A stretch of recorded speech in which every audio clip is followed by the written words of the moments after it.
Основой экспозиции послужили работы, выполненные в техниках ткачества, вязания, скульптуры, изделия из камня и керамики, образцы традиционных и современных видов декоративно-прикладного творчества и народных промыслов. Также здесь можно увидеть произведения живописи и графики. Эти яркие креативные изделия созданы студентами под руководством опытных преподавателей. Юные мастера из обычных вещей сумели сделать необычные. Этим и уникальна данная выставка. Это все с детства. Я вдохновлялся много чем. Какими-то фантастическими фильмами, татуировками, может быть, эскизами.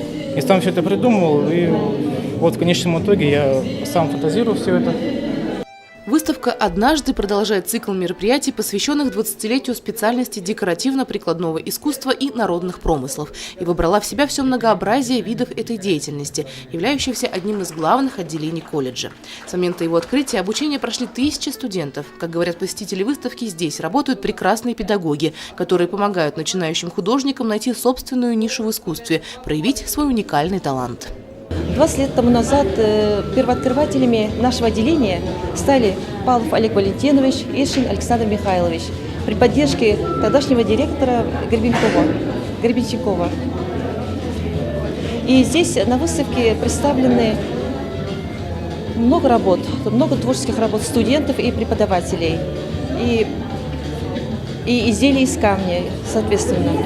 Упор мы сделали именно на творческие способности, на творческую направленность наших студентов. Многие наши студенты одаренные приходят к нам на учебу, и наша задача педагога, именно педагога творческих дисциплин заключается в том, чтобы вовремя выявить талантливых ребят и направить их в нужное русло.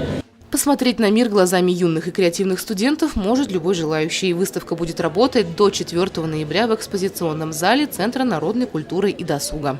Елена Афанасьева, Гульхамитова, Радмир Сингулов, Гульгина Раскильдина, телекомпания СТВ.